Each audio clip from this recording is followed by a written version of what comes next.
I'm happy that Dr. Warren could explain to you those chakras about which I told you yesterday. Because in one short lecture, you can't cover all these points. And if you get your realization and you progress well, then you can listen to my tapes, which are in hundreds, and you can understand the knowledge is vast like ocean.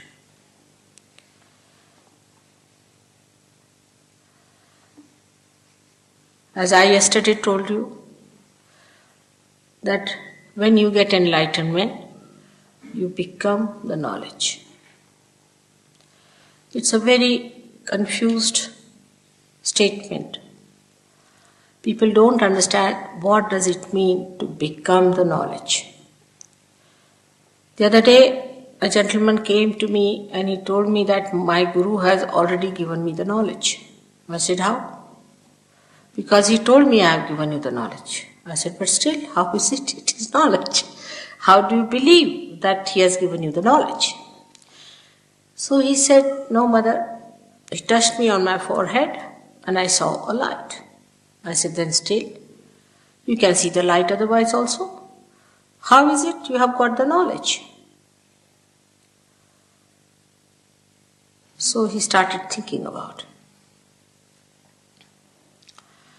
He said that, what should happen if I get the knowledge? I said, see, this is another person sitting next to you. He's a Sahajogi. He knows what Kundalini is. Also, he knows how to raise your Kundalini. He knows what is your problem, what your chakras are catching. He also knows what are his problems. So he asked me, how does he know? I said, he has become the knowledge. As yesterday I told you that on your central nervous system, you should be able to feel others and yourself, which is inside. Now, for example, a person who is mad. When he started becoming mad, he did not realize. He did not realize he's already possessed and that he's getting mad and that he should have treatment. Nothing he realized. Gradually he became mad and he is in the lunatic asylum. Or a person who gets cancer does not know he's developed a cancer. Till they say that now it's hardly 15 days, you have to die. This is on physical level, mental level. A person who is egoistical does not know that he is egoistical, that he is oppressing others and others are a part or parcel of himself. Like Hitler never realized that he was such a horrible devil, that he will go to hell. And those who were around Hitler that time did not realize that a devil is growing in this society, that a devil is going to come. Nobody realized everything, and suddenly after 11 years he comes back as a horrible, destructive, satanic force. So, if you read the books written before his regime, they were actually supporting him.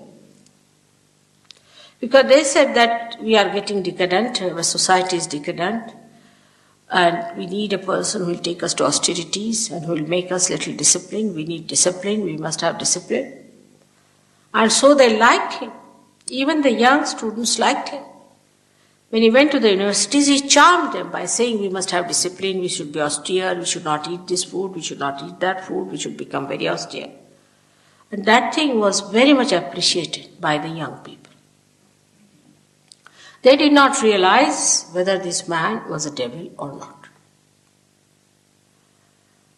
Now, knowledge is such that in that you see the subtle of yourself and subtle of others. And the subtle of ours and the subtle of others resides in the chakras. These are the chakras which reside within us. And these chakras are the ones who cater to the need of any emergencies we have. For example, if you have to run very fast, we can run very fast. Our heart starts beating. The sympathetic goes into action. Then these chakras bring it back to normal by supplying proper energy to that part which has been overused. They bring it back to normal. When, say, on the left hand side and the right hand side, we have two extraction of the sympathetic nervous system. When this extraction is too much on the chakras, these chakras get separated. And there is a deity in every chakra. And when that deity sleeps off, there is a separation from the whole. Because that is how we are connected with the whole. This is supposing is the vertebra, is like this. Once it is broken off, you are broken off from the whole. The control is lost.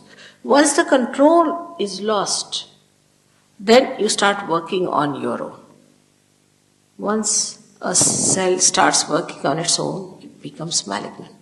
It loses that relationship with the whole which gives it balance, a sense of proportion and coordination, how much to grow, and that's how cancer is set in.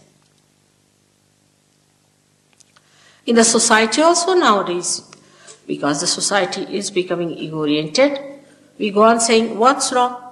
What's wrong in this? What's wrong in this? As today, just now, Warren was telling you that there is a dharma within us.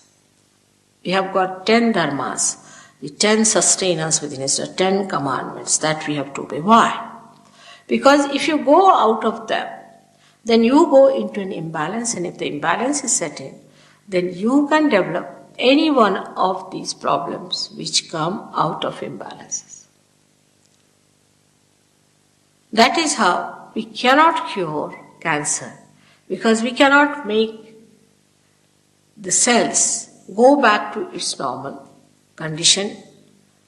At the most, what we can do is to remove the cells from the body who start attacking others and making them also ego-oriented. But we cannot make them again normal cells. Only through vibrations you can do it. Because when you vibrate these centers, they become more powerful. They expand their aura. So the circle that was small becomes bigger, engulfs both the sides and bring them together.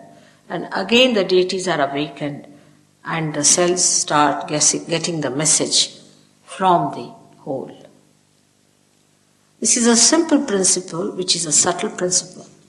But a person who gets a cancer, how will he know he's got a cancer or not? Because there is no way of knowing it.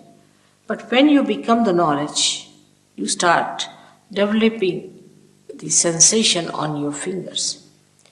And there are decoding words, decoding language, which tells you which are the centers catching and how to cure it. Immediately you are on the alert because you know it's happening. Now people who have, say, mental problem, they don't know they have mental problem. Some of them, they are not at all aware of it. But then they realize they have a mental problem. A psychiatrist came to see me. Today only he was with me. He's a surgeon and he treated some mentally handicapped person. He's a psychiatrist. So he finds always his finger shakes before me. This finger and this thumb. If this is burning and this is shaking, that means there's a possession working on you. It's a simple thing like that. Now this person can clear it out because Sir Yogi, it takes hardly 2 minutes to clear it out. But the person who has got it can be also cleared out, because once you know what is the center, and if you know the deities whom to awaken, and if you know how to awaken them, you get it cleared out. That's how mad people can also get cured. Now here there's a madman on the road. Just now when he was speaking, I was in the room. He was saying, you must seek Christ, you must seek God, and all those things on the street. He's himself mad. You see a mad leading others into what? Lunatic asylum? He's talking like that loudly. You must seek Lord, you must seek God. How? How do you seek? Just giving lectures, seek the Lord, seek gods. Is this the way? If I say now, put your attention inside, just now you are sitting before me, a simple thing. Your attention is towards me. Now turn your attention inside. Can you do it? You may say, yes, we are doing it. That's wrong. That you are not doing at all. Something has to happen within.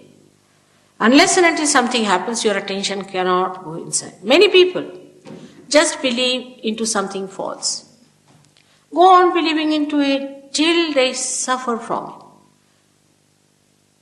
I have seen people who have been like that, fanatics.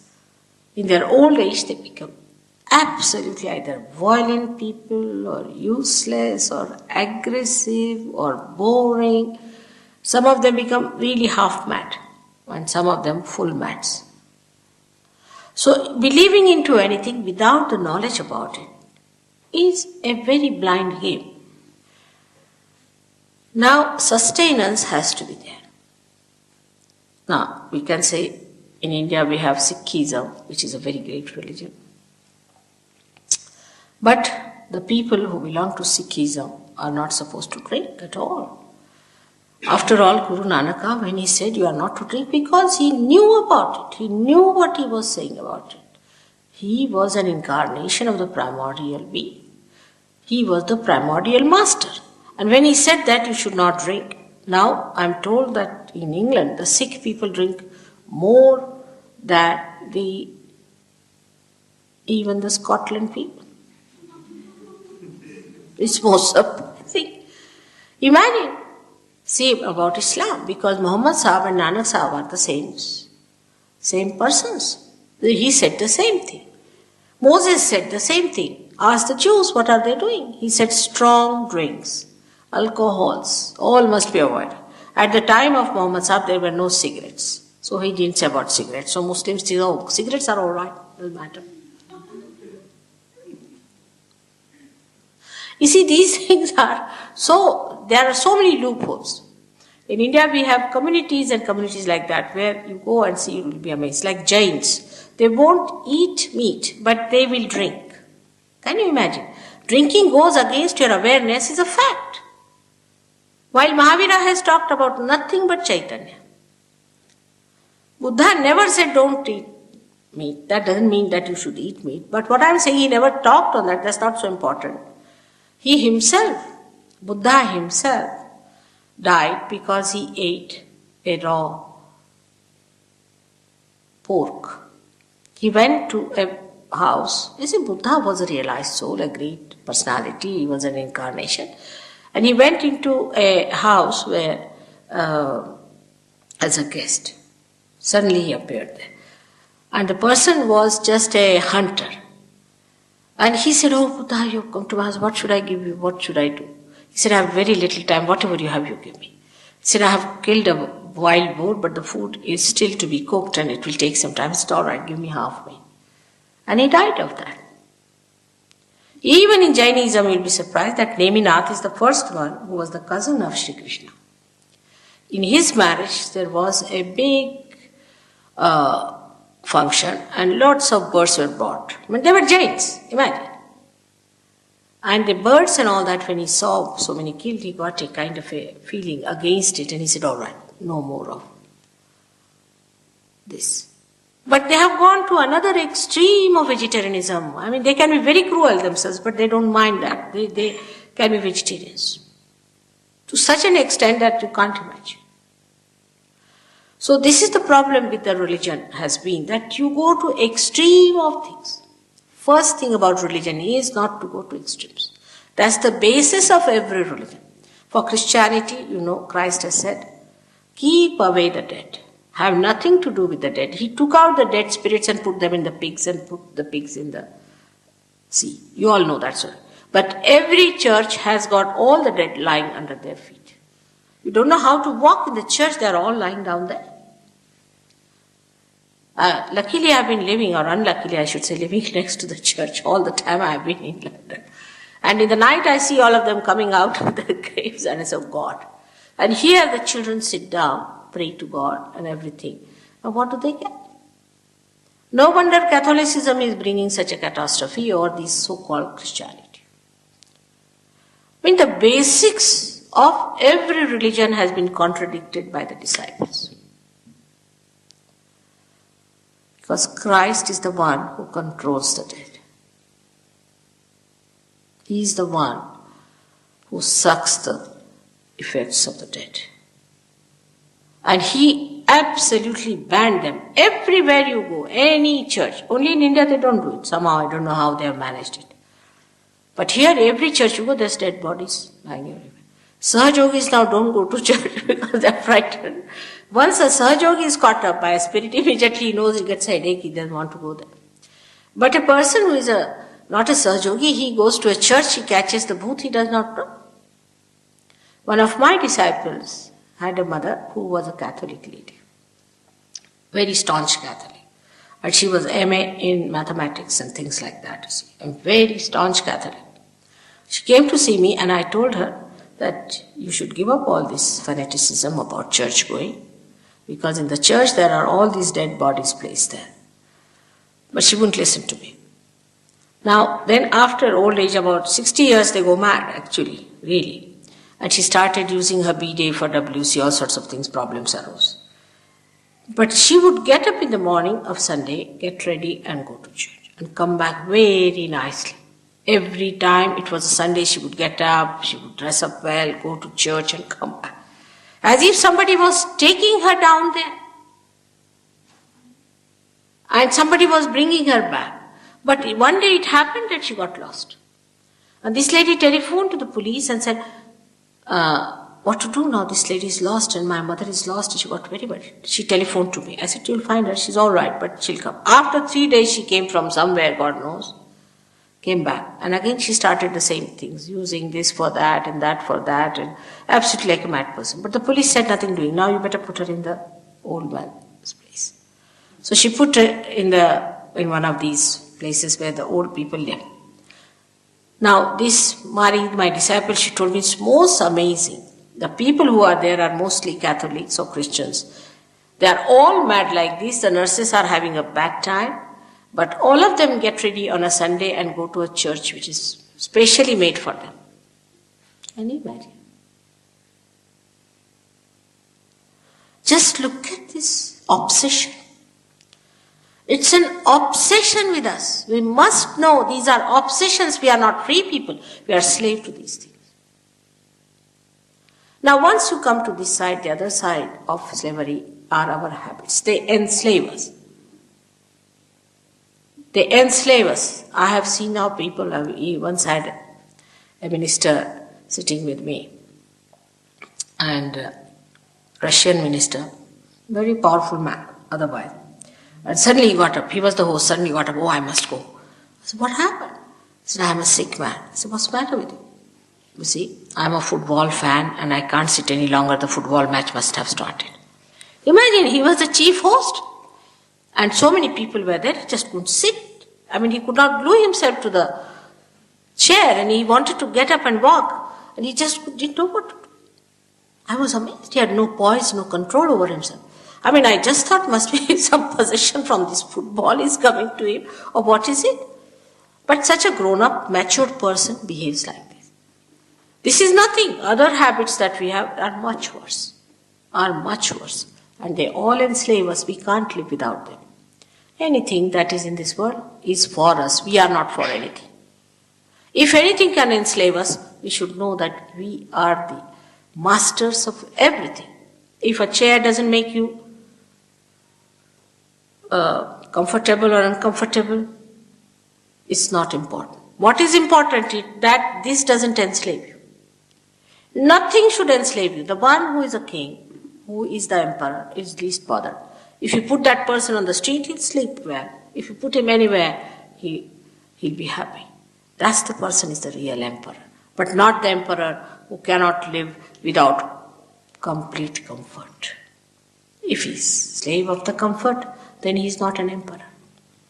All these things we can learn when our center here, Nabhi Chakra, is awakened. When the light spreads in that area, in the white, the green color you see, then what happens immediately in that light? You don't see anything.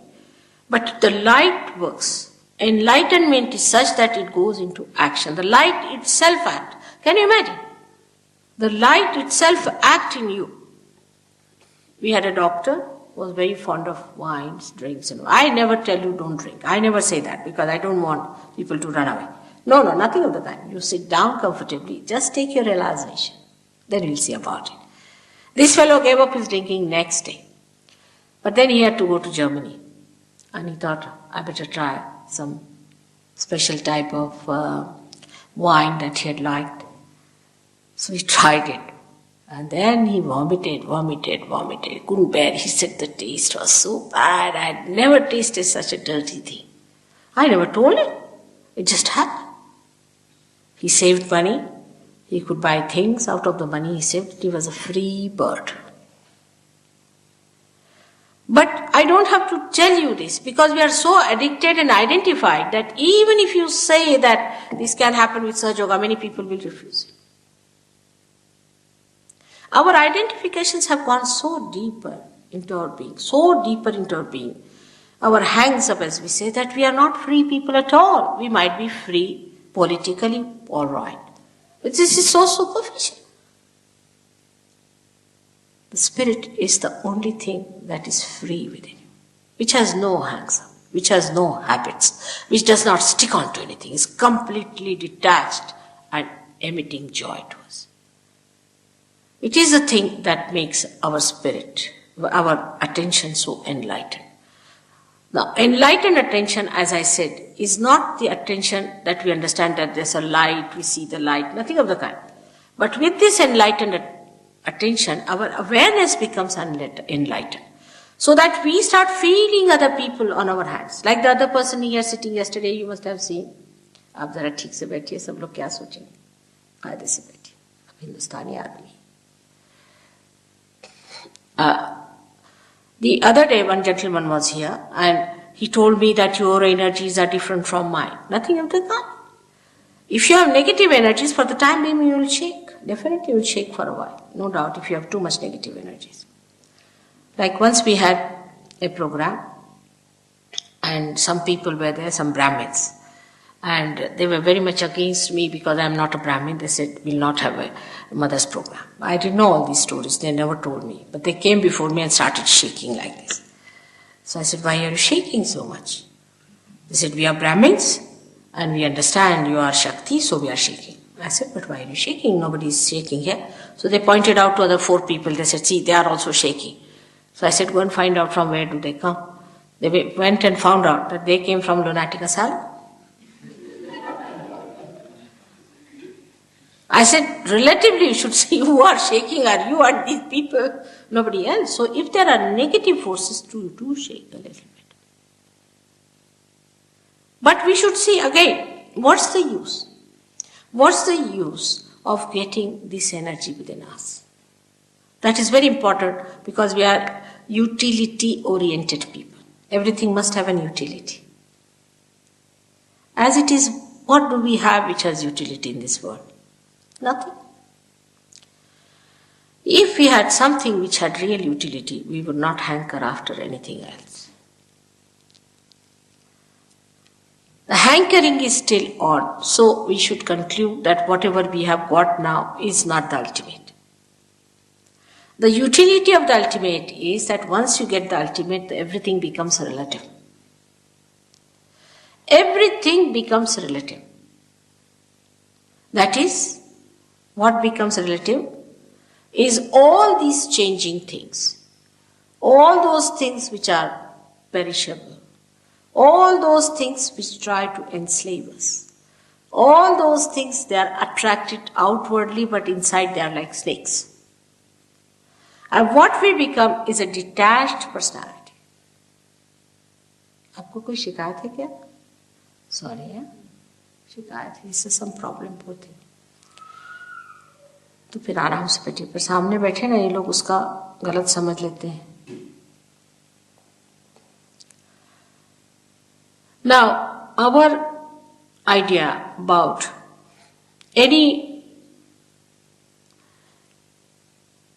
understanding about religion is that we go to a limited church and a limited society, limited club, do exactly the same, wear the same sort of dresses, wear the same sort of cap or things, we belong to one religion. There is nothing like that. It's all man-made. You see, it's all artificial. Whatever is man-made is artificial, you know that. They write it down also for all the clothes that are made by man. They say man-made material. So it's not God-made. It's we have made our own religions and we are fighting for it. The religions are something within yourself, within your being. It has nothing to do with what sort of nonsense we have made out of it. This is the quality of a person. Like carbon has got 4 valencies, you have got these 10 valencies.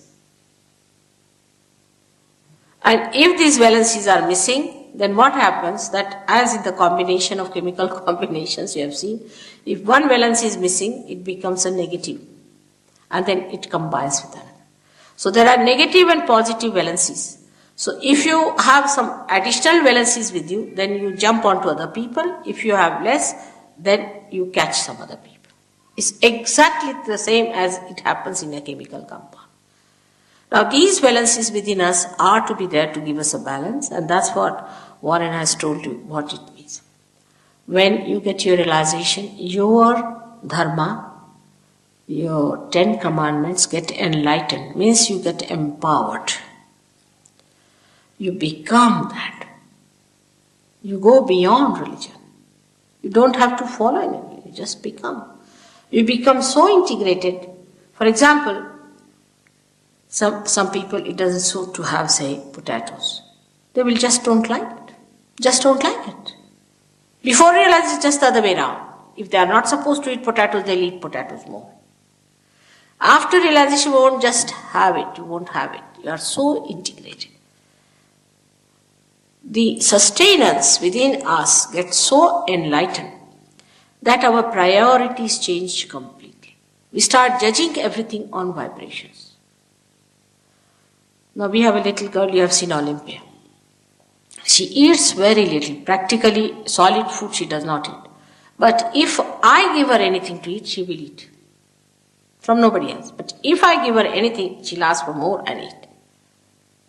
It's surprising, she understands vibrations. If you understand vibrations, then it is very easy to retain your valencies intact. Because you are empowered. Not only that, but you just don't like anything else. Because you like the vibrations to flow. When the vibrations are flowing, the spirit is emitting through your central nervous system the joy. That is the quality of your spirit. The joy you start feeling.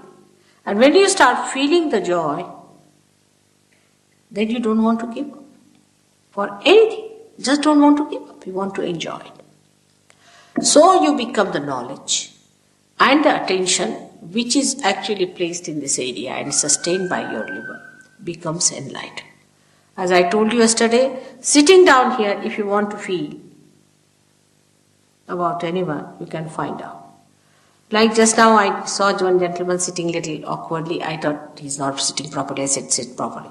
But then I paid attention to him. I knew he was not well. So I said, have you got any problem? He said, yes. I said, then it's all right. So with attention, you immediately understand a person, what's the problem with that person is. Sitting down here, you can find out the vibrations of anyone. For example, now we can say, if there's no Russian, that, should I say or not? Brezhnev is possessed. He's a possessed man just now. I'm going to Russia. I hope I'll take out his possessions. He's a possessed man. They are dealing in these parapsychology. Same in America, it's going to happen.